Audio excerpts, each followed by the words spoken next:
اور رسول اللہ صلی اللہ علیہ وسلم نے آج بات آئی ہے ضمنی طور پہ، تو یہ بات جو علمی باتیں یہ بھی سمجھ لیجئے. رسول اللہ صلی اللہ علیہ وسلم نے آپ کو شروع مکہ کی زندگی میں بتایا تھا.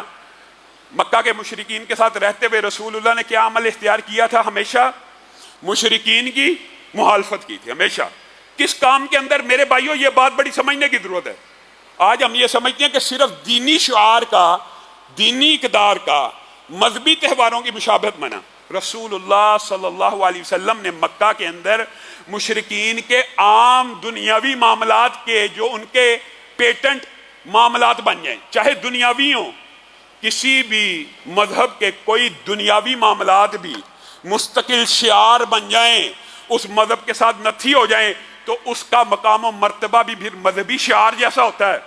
رسول اللہ صلی اللہ علیہ وسلم نے اس کی کئی مثالیں دی ہیں، آج آپ کے سامنے رکھتا ہوں. پہلی بات، رسول اللہ جب تک مکہ میں رہے مشرکین کے دین کے معاملات اور دنیاوی معاملات میں بھی مخالفت کی.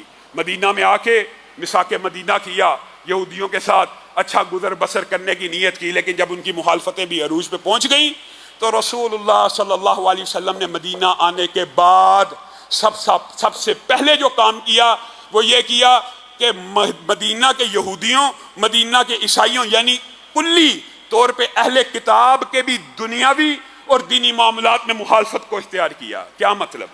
یہ بات آسان کرتا ہوں آپ کے سامنے. یہاں تک کہ رسول اللہ صلی اللہ علیہ وسلم نے چند حکم ایسے دیا، آپ حیران رہ جائیں گے.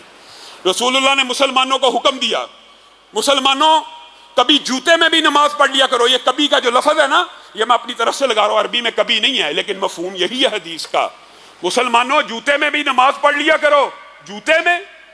اللہ کے رسول جوتے میں کیوں؟ ہاں اس لیے کہ یہودی، دیکھیں یہاں پہ مخالفت کیا ہو رہی ہے کہ یہودی کبھی جوتوں میں نماز ادا نہیں کریں گے. ان کا یہ مذہبی شعار ہے کہ وہ جوتوں میں نماز پڑھیں گے ہی نہیں. تو تم اگر کبھی پڑھ لو گے تو یہودیوں کی اور عیسائیوں کی مخالفت ہو جائے گی. بات سمجھ آئیے؟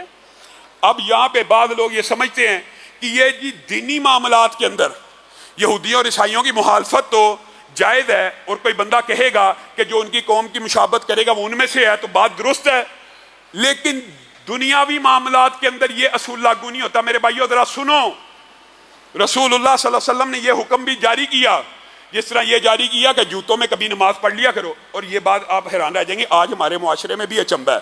یہ بر صغیر پاک و ہند میں سمجھا جاتا ہے جوتوں میں نماز نہیں ہوتی، اور بعض لوگ اہل حدیثوں کو تانا دیتے ہیں وہ بھی جوتے ہیں یہ نماز پڑھ لیندے، نماز جنازہ جوتیاں یہ پڑھ لیندے. یہ رسول اللہ صلی اللہ علیہ وسلم کا حکم ہے. خود رسول اللہ صلی اللہ علیہ وسلم نے جوتے کے ساتھ نماز پڑھی. مشہور حدیث آپ نے سنی ہوگی کہ دوران نماز جوتا اتارا، سارے صحابہ نے بھی اتار دیا. رسول اللہ نے کہا مجھے تو جبریل امین نے آ کے خبر دی تھی کہ جوتے کے نیچے کچھ لگا ہوا، میں نے اتار دیا، تم نے کیوں اتارا؟ تو صحابہ نے کہہ دیا تھا اللہ کے رسول آپ جوتا اتارے اور ہم نہ اتارے تو ہمارا ایمان تو ضائع ہو جائے. گویا جوتوں میں نماز رسول اللہ سے ثابت ہے، اور یہ کوئی ایسی چمبے کی بات نہیں ہے. صرف ہمارے بر صغیر کا ماحول ہے کہ جس کی وجہ سے اس کو عجوبے سے دیکھا جاتا ہے. جوتوں میں نماز پڑھی جا سکتی ہے. جہاں پہ آپ کے پاس مصلی نہیں ہے، قلین نہیں ہے، آپ جوتا اس کو صاف کر کے اس میں نماز پڑھیں، اس میں کسی قسم کی حرج کی بات نہیں ہے.